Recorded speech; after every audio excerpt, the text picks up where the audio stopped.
Okay, so I'm day 4 after my vertical sleeve gastrectomy, and this is part 2 since I've already talked through 11 minutes today.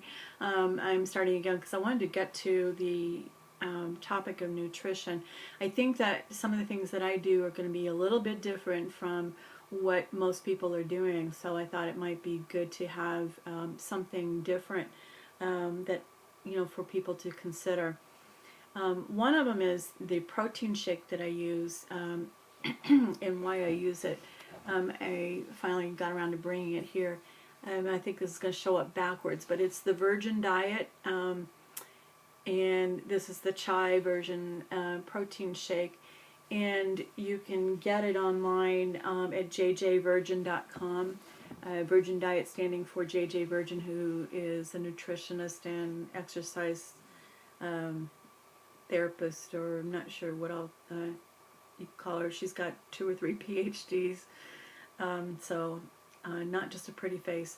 But excuse me, if you go to jjvirgin.com, you can read about her products. I got her book at the library, so that part was free, and you can do a lot of things. A lot of things that I'm going to be talking about, by the way, are going to be high-end kinds of things if you don't do alternatives, and I'm going to share alternatives whenever I can. So I liked reading J.J. Virgin's book, The Virgin Diet, because it taught me about food intolerances and how food intolerances can actually help you put on weight, which of course you don't want. And by removing the food intolerances, it helps you to lose weight and to keep it off. Now, of course, if you're going through this surgery, you think, well, I'm probably not going to have to worry about that. But I don't know about you, I'm committed to a lifestyle change for a lifetime, and I've said this before, and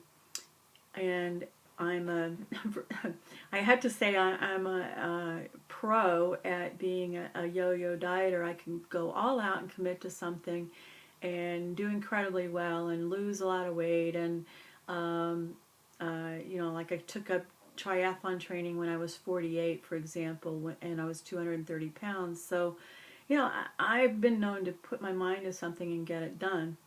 But my point being is that this protein shake that I'm using and reading J.J. Virgin's diet, the Virgin Diet book that she has, taught me a lot about the food intolerances and giving up dairy and gluten and corn, soy, sugar, and I'm missing one other thing, that peanuts. I'm not sure if I mentioned all 7. There's 7 things that you give up. For me, the biggest problems are gluten, by far and away, is the worst. And dairy, I've known I had dairy issues before, but not badly enough that I could, really worry about it. So there are very few protein shakes out there, if any. I couldn't find them that don't have either whey protein, which is a version of dairy, or soy protein, or some form of gluten in it. So I just wasn't finding them. So when she came out with her shake formulations, which use pea protein, PEA protein, and with a lot of added vitamins, plus the sugar that she uses in it, instead of using sugar, well, she uses organic cane juice sugar. The sugars in here are fairly low. I know that there are protein shakes that have no sugars in them at all, but they have sugar substitutes in them, I'm pretty sure. And I am not a fan of sugar substitutes. To me, they don't taste good. I have questions about their long-term nutritional value. So I try to stay with the natural sugars as much as possible. One thing that I have been a real fan of is xylitol, Xylitol. I buy the brand Xyla, Xyla, which I get at Whole Foods. It's not easy to find in your average grocery store. I don't think, you're not going to find it there, but Whole Foods has it here in California. Trader Joe's does not. Stevia is another thing that I know people use. I have a lot of stevia that I have. The thing for me in stevia is that to me, it leaves a bitter aftertaste if you use more than a tiny, tiny little bit.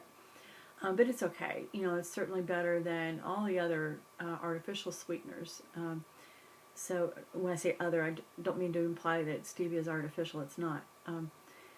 But at any rate, this protein shake avoids all the problems that I was having with food intolerances. And it doesn't have as high a protein value as some of them. It has 22 grams of protein for 2 scoops, which I use 2 scoops of this protein powder in a blender cup, which, by the way, brought this along too. This is from Hamilton Beach. Blender thing sits on a little stand about yay high, and this is small enough, light enough that I've been able to carry it in my purse to work. Not that I've gone back to work this time around, but I had started drinking these things before I went on leave for this surgery. At any rate, it's light and it's inexpensive, way less than the Magic Bullet. I didn't need all the other Magic Bullet attachments that Magic Bullet has, but and it works really well, and it's I think $12, $14 at your local Walmart.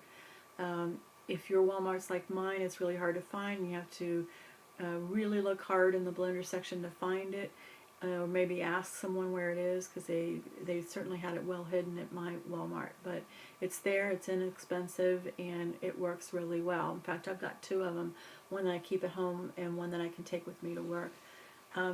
Anyway, that's another favorite thing. And what I blend my protein shake with is, instead of milk, because of lactose intolerant, I use coconut milk. And I use, well, Silk is one of them, but the Silk I can get at Target now. So I get the original pure Silk. The one downfall of coconut milk is it has no protein in it. But it does have vitamins in it. The vitamin D is actually, well, it's the same as cow's milk. It has, I'm just comparing, it has higher calcium value. It's the same in fat as 2% dairy milk. Total calories, 80 calories for 1 cup of it. But I'm going back to looking at something that is as pure as you can get it, without having added things that I don't want, which is like artificial sweetener and that kind of thing. If you've noticed with skim milk, read the labels on that. You'd be surprised what things might be added to that. So these are things, this is a combination that tastes good to me, this particular protein powder and the coconut milk.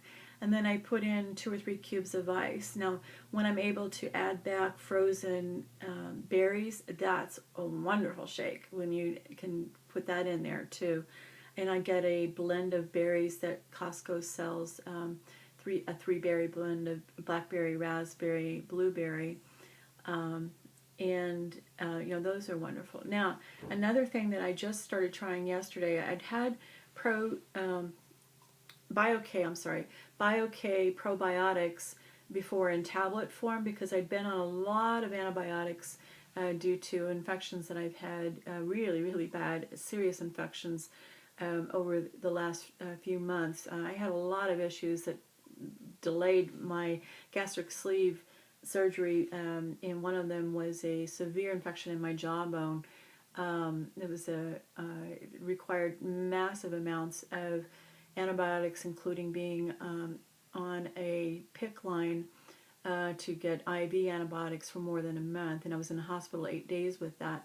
I ended up with so many antibiotics, 3 months worth, that I would have been a wreck had I not taken some massive amounts of probiotics. Now, I'd been on probiotics anyway for probably 8 months prior to knowing about this infection, so I was already, I think, on my way to being in pretty good shape. But this BioK has 50 billion cultures in it. This particular version is a fermented rice milk version of it that, or it doesn't say rice milk, it just says fermented rice. Anyway, I found it in the refrigerated section of Whole Foods.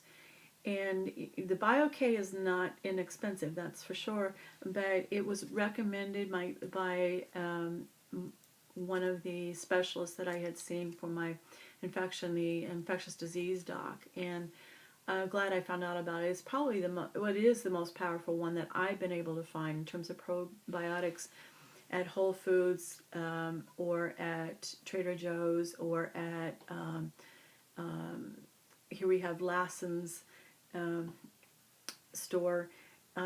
So it's pretty powerful stuff. Now the thing about this version in liquid form, the smell can probably knock you out at 30 paces. If you imagine Greek yogurt or any kind of yogurt, unflavored, unsweetened, or whatever, and then bump it up a notch or two, then you know how pungent this is going to be.